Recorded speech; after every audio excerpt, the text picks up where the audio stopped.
Hello, I'm Dr. Maury Markman from City of Hope. And over the next several sessions of Minutes with Markman, I'd like to use a topic I might call relevance of older clinical trials and how they might or should influence what we do today in several areas.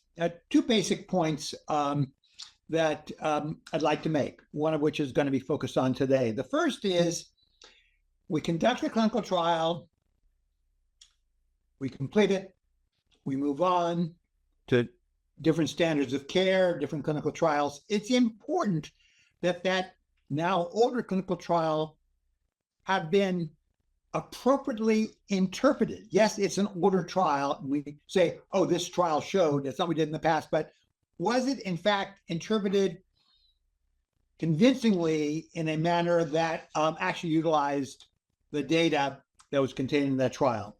The second point to be made is that the results of older trials may very well inform current discussions or debates regarding the interpretation of currently conducted clinical trials, how they should be interpreted. Older data may help in that regard. More on that actually in the next two sessions. I will note that I'm going to be talking specifically about gynecologic cancer trials, actually very specifically ovarian cancer trials, because this is the area that I have been involved in now over several decades in both clinical care and clinical research. But I want to emphasize that there clearly are and will be multiple examples of the relevance of older clinical trials in areas outside the gynecologic cancer sphere. Again, this is because my area of focus and interest, that's what I'll be referring to. So what I'm going to talk about for the next couple of minutes is to highlight the interpretation of trials that have looked at the question of primary intraperitoneal chemotherapy, or might call this regional therapy, of surgically cytoreduced advanced ovarian cancer. And in fact, many years ago now, there were 3 phase 3 randomized control trials conducted by the Gynecologic Oncology Group that demonstrated quite clearly the use of intraperitoneal cisplatin compared to intravenous cisplatin, which was a standard of care at the time, that is cisplatin rather than carboplatin, improved not only progression-free survival, but overall survival in surgically cytoreduced advanced ovarian cancer. 3 trials showing very convincing, favorable survival outcomes. In fact, these results led the National Cancer Institute at the time to issue a clinical announcement to the oncology community regarding these results. And in fact, intraperitoneal therapy, based on these data, would have been considered, should have been considered, at least in a discussion with patients, a standard of care option. However, it's important to recognize then and now that intraperitoneal therapy was complex, not because of the toxicities of the drug cisplatin were worse if you gave it intraperitoneally, because cisplatin, when you give it intraperitoneally intravenously, had considerable toxicity, but because of the local complications associated with the catheter, putting them in, the risk of bowel infection,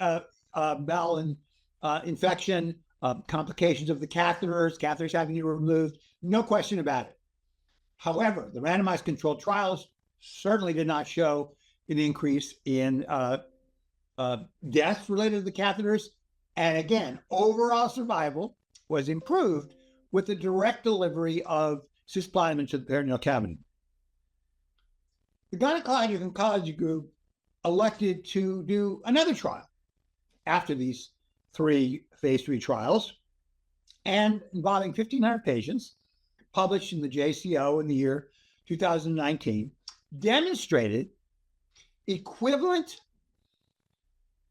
outcome, PFS, of intravenous carboplatin-based therapy compared to intraperitoneal carboplatin or intraperitoneal cisplatin. Again, a different result than had previously been shown with 3 randomized trials that had looked at intraperitoneal versus intravenous cisplatin-based therapy.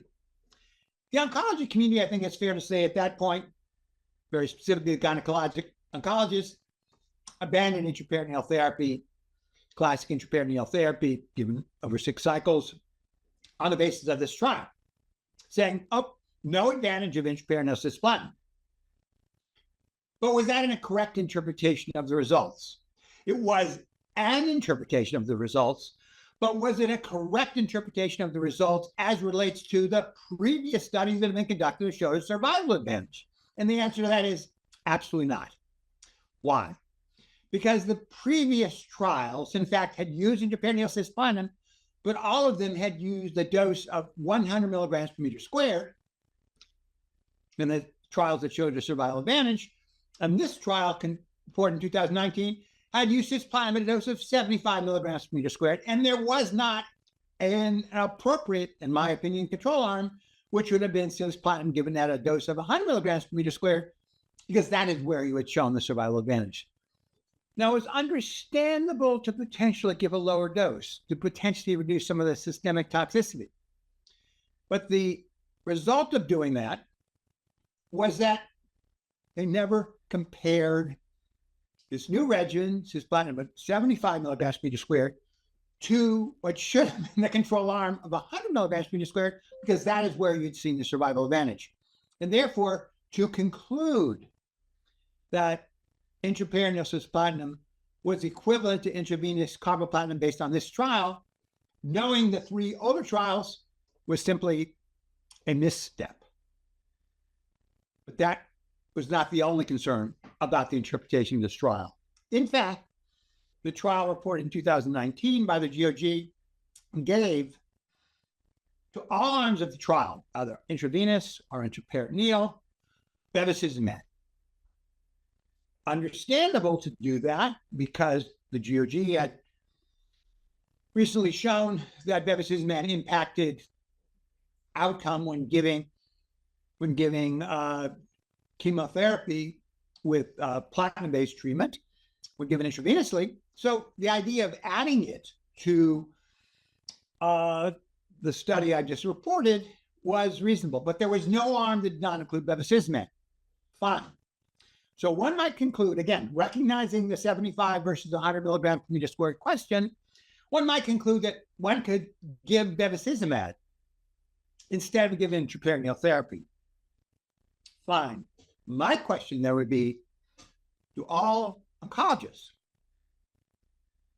G1 oncologists in particular, because we're talking about the GOG study, do they now give bevacizumab as a standard component to all patients who receive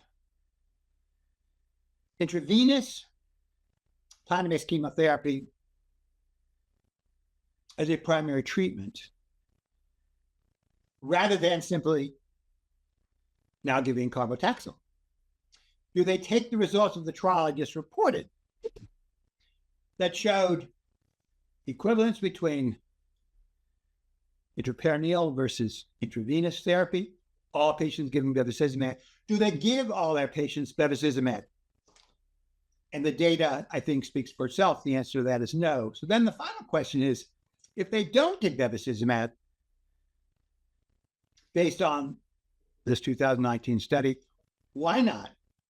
And the most important question to ask, and I mean critically important question, do they discuss this question and this issue with their patients?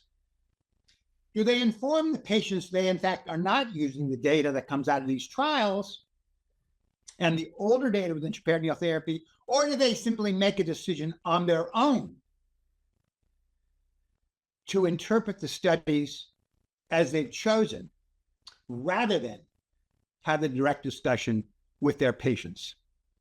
And I thank you for your attention. More to come about interpretation of trials in our next session of Minister of Markman. Thank you.